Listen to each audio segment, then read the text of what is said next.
This is KGW News at Sunrise. Coming up this hour on Sunrise, TriMet is working on a plan that would make it easier to ban problem passengers. We'll let you know what we know about this ordinance so far. Plus. All right, I'm getting good juice. I'm getting really good juice here. He's getting the juice. That is the voice of Rod Hill. We have another edition of Rod on the Road this morning. Abbey Creek Winery allowed Rod to help with the winemaking process. We have that story for you at 5:15. And we also have another fella on the road this morning. Eric Patterson, our trusty Sunrise photographer, is out in Tualatin at the home of Lee Farms, one of the many great pumpkin patches you'll find in our area. Lee Farms, Rod Hill, has been around since 1869. The state of Oregon has only been around since 1859. Wow. Lee Farms showed up 10 years later, so we'll have more looks from the farm there coming up shortly. Again, a Rod on the Job segment coming up at 5:15. And you're also going to take us to the Oregon coast, I believe, for the beginnings of your weather forecast. So we have a front that will bring a steady rain band into the Rose City later this morning. Here's the leading edge of where that steady rain is right now. It's moved into Astoria, and it's in the next hour or so going to start pushing into the Longview, Kelso area. So Salem, Portland, Vancouver, we are dry right now. It is cloudy. You'll notice some south winds bouncing around out there a little bit, and it's a mild 52 temperature-wise. East-southeast winds sustained to 8 out at the airport right now. You folks in Salem could see some morning gusts up to about 30 miles per hour, by the way. So to the bus stop we go. Rainy areas, 50 degrees out the door. Still pretty wet at noon, and then by the time the kids get out of school, most of the rain we're going to get today is likely over, but there will be some scattered showers around, perhaps. High temperature later today, 56 degrees. Drew? All right, we'll have more from Rod coming up here shortly. Right now, though, we want to get to our top local headline this hour. Another crash on Southeast Powell Boulevard. Portland police say a person was hit by a car at Southeast 30th and Powell just before 9 last night. The driver left the scene. The person who was hit is in the hospital with life-threatening injuries. Southeast Powell is closed between 26th and 31st while police continue to investigate. So this is the third time this month that a person has been hit on Southeast Powell. Back on October 4th, well-known Portland chef Sarah Pliner was hit and killed while riding her bike. Then on October 18th, a Cleveland high school student was hit, suffering minor injuries. Just last week, Portland City Council responded to this by adding 11 new school zone signs along Southeast Powell. We have more in this story coming up for you in our next half hour of Sunrise. We're also covering a break in the mysterious case of a Portland man who was killed during a camping trip this past summer. Aaron Christensen and his dog were both found dead on a hiking trail. Investigators have identified 2 suspects, but they haven't made any arrests, and they haven't filed any charges. KGW's Catherine Cook had a chance to speak with one of Aaron's friends who was with him on that camping trip. We spent a lot of, Thanksgivings and just, different, he was basically, part of my family in a lot of ways. To friends, Aaron Christensen was so many things. He played the bass guitar and made vinyl records. A real Portland guy. Very kind man, very generous, just an outdoorsman. Aaron's buddy, Ezra Meredith, says Aaron loved their annual camping trip with friends and family.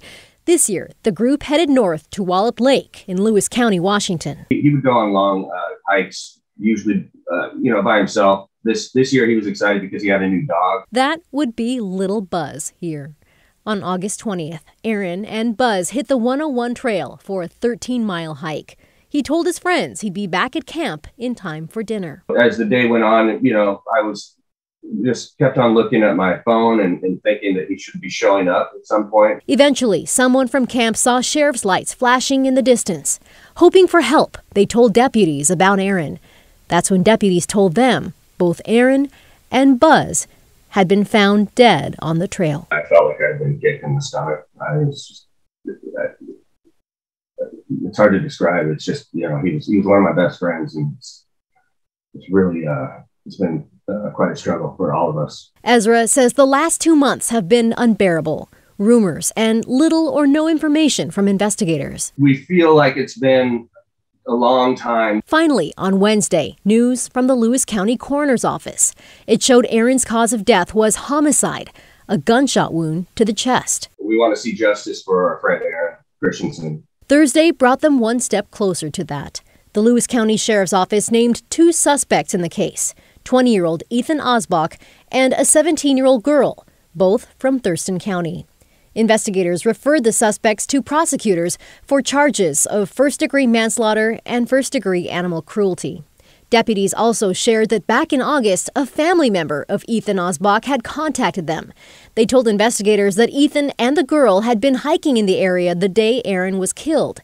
They say out of fear, they had fired a gun at what they thought was a wild animal. We're concerned that this is being or attempting to be swept under the rug. In a statement, the Lewis County Sheriff wrote, "I know there are a lot of friends and family of Mr. Christensen who are eager for answers involving his death. There still continues to be unanswered questions in this case our investigators are diligently trying to address, but yesterday's notice of cause and manner of death has brought us forward to this point of initially referring the charges." For Ezra Meredith, he knows none of it will bring Aaron back. Everybody's just really rocked down here in Portland. He was loved by so many people. Catherine Cook, KGW News. Portland's charter reform measure is on the ballot this November. Portland's charter reform measure is getting some big-name backing from Hollywood. That's actress Jennifer Lawrence, who made this video for the national nonprofit organization Represent Us, showing support for the measure. A local coalition called the Partnership of Common Sense Government, which opposes the measure, responded to that video with this statement. It says, "While we don't understand Miss Lawrence's connection to Portland's city governance, which apparently they say is zero, at least we can put a name and a face to her position, unlike the more than $200,000 to $300,000 of out-of-state money that the Yes campaign recently accepted." The proposed charter reform suggests a massive overhaul of Portland's commission-style form of government. An appointed city manager would work with the mayor, handling day-to-day operations, and city council would expand to 12 members, with 3 council members elected from each of 4 new districts. All right, TriMet is working on a plan to crack down on riders who violate its transit code of conduct. Part of that plan would be expanding the number of crimes and behaviors that can get a rider banned from TriMet buses and MAX trains. Chris McGinnis joins us from our newsroom this morning with more on this story. Hey there, Chris. Good morning, Drew. This is part of a larger expansion of safety. This year, TriMet doubled both the number of safety supervisors and their safety response team. They've also added 50% more contracted transit security staff. To date, TriMet has only ever issued 1 lifetime ban. That was to repeat sex offender Jared Walter. This proposed rule change, Ordinance 369, would authorize them to impose long-term exclusions 6 months up to life for people committing Class A misdemeanors, including public indecency, possession of fake bomb-like devices, and offensive sexual contact. This is in addition to assault and bias crimes. This is all about holding people accountable for bad behavior on the transit system. And it's just one piece of a larger strategy, if you will, that we're working on rolling out to really increase safety on board for our riders, for our operators, and other frontline staff. It's estimated this new ordinance may affect over 100 known offenders that currently use the system, meaning TriMet would individually review each case, and the offender may receive a long-term ban, 6 months or greater. Now, TriMet says that they want accountability for inappropriate behavior. The proposal was read on Wednesday. It goes for a vote before the TriMet Board of Directors on December 15th. Drew? All right, Chris McGinnis reporting for us this morning from our newsroom on that TriMet headline. Chris, you mentioned Ordinance 369. I'm kind of stuck on this number. 1869. 1869. Yeah, 1869, Rod. I mentioned this earlier. I don't know why I find this so impressive, but it is an impressive fact. The fact that Lee Farms has been farming in Tualatin since 1869. Those pumpkins, they are new pumpkins. They have not been around that long. They are this year's crop of pumpkins. Eric Patterson out there this morning. Pumpkin patch season wraps up this weekend. So we'll have more looks from the farm. Again, last chance to check out the Lee Farms Pumpkin Patch today through Sunday. Rodney Hill. I wonder when the first, I do wonder, when was the first pumpkin grown in the state of Oregon? Wonder if that's something you can Google. All right, let me get out my trusty hand computer I'm going here. to guess that's hard to Google, but see what you can come up with. How long is this weather forecast? Well, about a minute and a half. Here we go.